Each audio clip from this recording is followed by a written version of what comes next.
Señor economista y profesor Luis Guillermo Vélez, muy buenos días. Buenos días, doctor Fernando Londoño. Me gusta mucho saludarlo a usted y a su equipo de trabajo. No se trata en modo alguno de alarmar a nadie ni de crear expectativas negativas sobre el futuro del país, pero uno tiene que saber dónde está parado. Y tenemos unas cifras económicas que no han sido suficientemente analizados.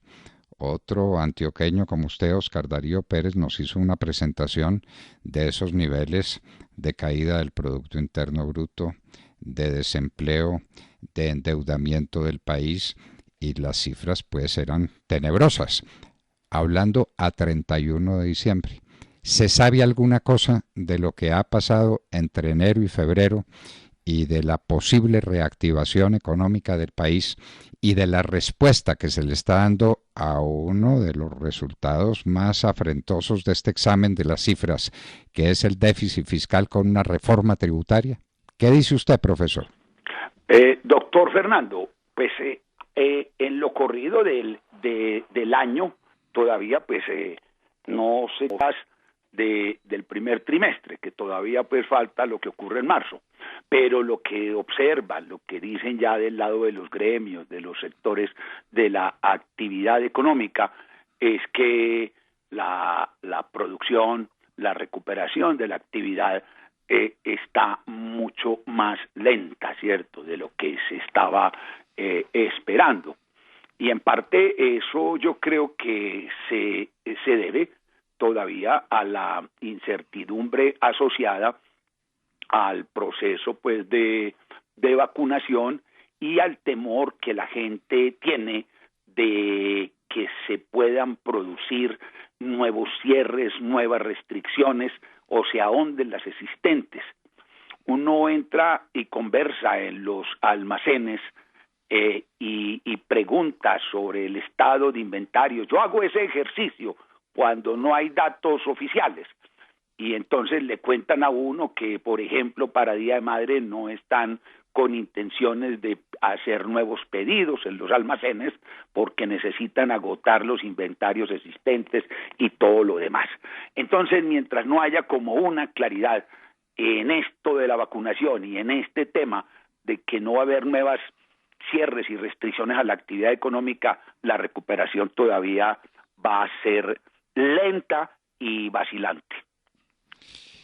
Doctor Vélez, a uno le dicen en los estudios de economía, tanto pues en los que aparecen en los libros como en los escritos de los economistas más importantes, que una fórmula muy conocida para reactivar la economía es reduciendo la carga tributaria, para darle más espacio al sector productivo, que es donde se generan los empleos y donde crece la economía. Y aquí estamos en vísperas de una reforma tributaria y pareciera ser, no sé si usted tiene detalles más precisos, que lo que hay es un aumento de impuestos, es decir, una fórmula anticíclica para condenarnos más al ciclo depresivo. ¿Qué opina usted de esa reforma tributaria hasta donde se conoce de ella, hasta donde se sabe de ella? Lo que se sabe es que como ocurre casi todo el tiempo, nos vienen ambientando con expresiones, con declaraciones, con gente que habla del bajo nivel del recaudo y nos compara con los países europeos y todo lo demás. Esto procede de algunos centros de investigación, pero también de gente, de investigadores y de gremios del sector privado, que uno dice, pues entonces, ¿qué es lo que están pensando estas personas? Entonces nos hablan de que el recaudo es más bajo, que el gasto es inflexible y todo lo demás. Recientemente hice una estimación y saqué un artículo que se llama La carga tributaria en Colombia, las cuentas claras. Y entonces hice una estimación de el recaudo tributario como porcentaje del PIB, considerando, doctor Londoño, absolutamente todos los impuestos nacionales y los impuestos territoriales y la parafiscalidad, que es lo que suelen olvidar los analistas cuando nos dicen que es que solo se recauda el 15% del PIB. Están pensando en impuestos nacionales. Pero si cogemos impuestos nacionales, renta complementario, IVA, otros nacionales, IVA externo, arancel, impuestos territoriales, para fiscales de nómina, para fiscales de servicios públicos, transferencias del sector eléctrico, aportes patronales a la seguridad social, regalías minoenergéticas, el total de impuestos y parafiscales en el año 2019, que es el que tenemos para hacer los cálculos, ascendió a 253.7 billones, es decir, un 24% del PIB. Eso es mucha carga tributaria. Entonces le dicen a uno, no, pero es que en Alemania y en no sé dónde es el 35% del PIB, pero se olvidan que comparar los porcentajes sin tener en cuenta los niveles de desarrollo de los países es un gran error. No es lo mismo que yo esté cobrando el 25% de una carga tributaria, el 25% en un país con un PIB per cápita de $6,000, $7,000, a estar cobrando esa misma carga, el 25%, en un país que tiene un PIB per cápita de $30,000 o $40,000. Para decirlo de una manera más sencilla, doctor Londoño, si el PIB son 4 manzanas y la carga tributaria es del 25%, pues a usted le quitan una manzana, pero le quedan todavía 3. Pero si el PIB del país es una manzana y la carga tributaria es del 25%, le quitaron la cuarta parte de una manzana y su almuerzo de una manzana quedó incompleto. Entonces es un planteamiento equivocado ese tipo de comparación. La carga tributaria es elevada, ¿sí?, sobre las empresas y sobre las personas. Recientemente el reporte del Banco Mundial calculó la tasa efectiva de tributación promedio para las empresas colombianas en el 71,2% de las utilidades. Entonces eso es sumamente elevado.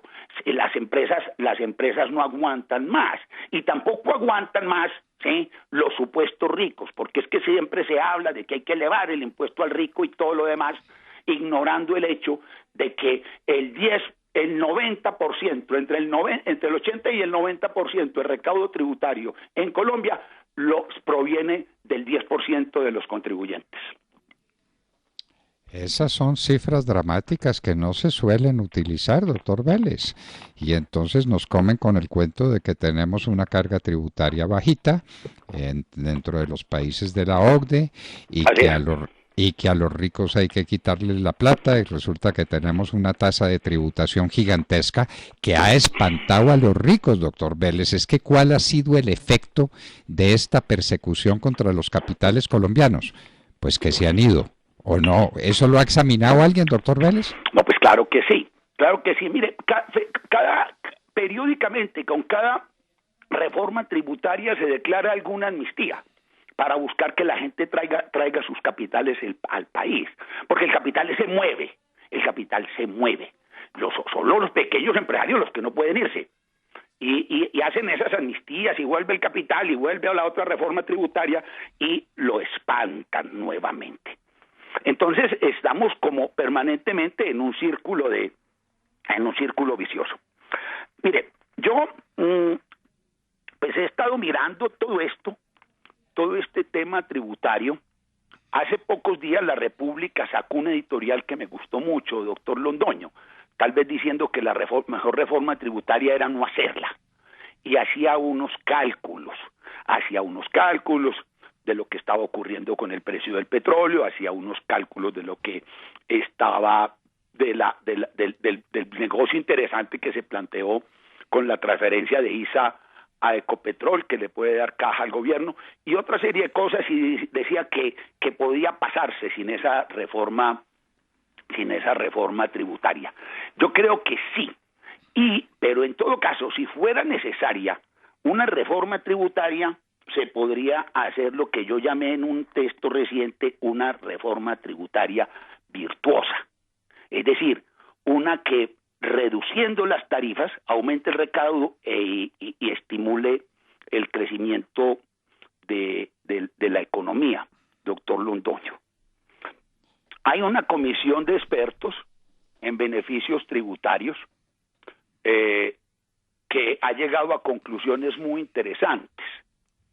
ellos dicen que los beneficios tributarios, el costo fiscal de los beneficios tributarios está como en 92 billones. 75 billones corresponden a las exclusiones, corresponden al IVA, ¿sí? Es decir, provienen de los bienes y servicios excluidos del IVA, de los bienes y servicios exentos y de los bienes y servicios que se tarifican a una tarifa reducida, a la tarifa del 5%. Eso da 75 billones de 2019. Entonces uno hace una cuenta, en 2019 se recaudaron por IVA 44 billones.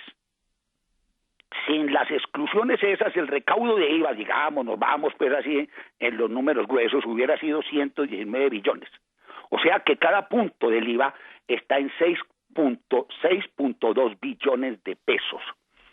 Los beneficios, el costo fiscal proviene de la estructura del impuesto, no del nivel de la tarifa. Entonces, yo digo, hombre, pues entonces, si esto es así, con una tarifa del 10 o 12% podríamos recaudar en pesos de 2019, ¿sí?, más 62 billones de pesos, es decir, 18 más de los que se recaudaron en dicho año y 3 o 5 más de lo que se pretende recaudar con la reforma tributaria. Entonces, la eliminación de las exclusiones podría ir acompañada, porque es que el IVA es muy buen impuesto, doctor Londoño, y se vuelve mejor impuesto si el programa de devolución se masifica. Yo he estimado que se podrían utilizar 5 billones de pesos para devolver IVA, ¿sí?, a la gente más pobre. Es decir, cubriríamos 2,5 millones de familias al año. Eso hace 10 millones de personas, con cuatro personas por familia. 2 millones de pesos por familia al año, 208,000 pesos mensuales, que equivale al 6% del valor de la canasta familiar en 2019. Es decir, la tarifa después de devolución del IVA para el pobre sería de 4% del valor de esa canasta. Entonces se podría hacer esa cosa y sacarnos de la exclusión pues del IVA a otras personas. A mí me da vergüenza, doctor Londoño, que servicios que consumimos y todo esto, personas que por esa política de exclusión y de tarifa reducida beneficien a quienes no deben beneficiar. Entonces me parece que podría ser un camino, si fuera absolutamente necesario, para enfrentar el tema tributario. Bueno, yo creo poquito en eso de la devolución porque le tengo terror a los cheques volando y volando y volando. ¿Dónde van a parar? Yo recuerdo, pues he leído tanto a Milton Friedman y tiene en Free to Choose, en Libertad para Elegir, un capítulo sobre cómo se aplican los cheques del Estado y cómo van a parar exactamente donde no deben ir a parar, en los Estados Unidos, en el país más desarrollado de la Tierra. Entonces, pues no creo en eso, usted cree en eso, tenemos disparidad de opiniones. En la teoría eso suena muy bien si es que realmente los cheques fueran a parar a las familias que lo necesitan y eso fuera una devolución efectiva del IVA. Pero le quiero hacer una preguntita para terminar, porque usted me habla siempre o en esta conversación de las grandes empresas y tenemos un dato que está por ahí que nadie ha entrado en contradicción con ese dato. El año pasado desaparecieron 509,000 microempresas de 9 empleados para abajo. Eso a mí me parte el corazón. 9 empleados para abajo, 509,000 empresas se cerraron. ¿Usted se imagina lo que eso es? No, las microempresas, doctor, ahí está la vida del país, ahí está el equilibrio social, importantísimas las grandes empresas y hay que hablar sobre ellas y tienen juntas directivas de la gente más ilustrada de Colombia y un CEO que es un lujo, graduado en Oxford y en no sé dónde, claro, pero esas microempresas de 5 empleados, de 4 empleados, de 6 empleados, se cierran, nadie derrama una lágrima por ellos y hay 3, 4 o 5 millones de personas que se quedaron sin desayuno esta mañana, doctor Vélez. Sí, no, esa es una tragedia, la tragedia de esas pequeñas empresas, y que justamente hay dificultades para llegarles a ellas con cualquier tipo de auxilio. Doctor Londoño, hay un problema fundamental en toda política pública, la que usted menciona, el problema de focalización. Aquí hay mucho dinero, muchos cheques que llegan donde no es, ¿sí? Pero se han hecho avances y hay un sistema, ya llegamos al SISBEN 4, que permite hoy focalizar muchísimo mejor, ¿sí?, los beneficios que distribuye el gobierno. De manera que de pronto con eso sí podemos avanzar en esa dirección de una tributación más igualitaria, que es lo que permite el impuesto al IVA, que finalmente es un impuesto al consumidor. El IVA lo paga el consumidor, y eso está bien porque se está gravando el disfrute de la riqueza y se grava menos, no como en el caso de los impuestos a la renta y el patrimonio, en donde se grava el ahorro y la generación de riqueza. Y esa es también la carga que pesa sobre esas pequeñas empresas. Entonces, el alivio a las grandes y pequeñas empresas y en general al empresariado y al que ahorra es reorientar la tributación más a la tributación hacia el lado del gasto que hacia el lado de la generación y de la producción de riquezas. Doctor Luis Guillermo Vélez, qué placer es hablar con usted y cuántas ideas se le vienen a uno a la mente con un momentico que usted nos cuente sus ideas, sus estudios, sus puntos de vista sobre la economía colombiana. Felicitaciones por ello y nuestra gratitud por acompañarnos en la hora de la verdad. Doctor Londoño, que esté muy bien y tenga feliz día. Hasta luego.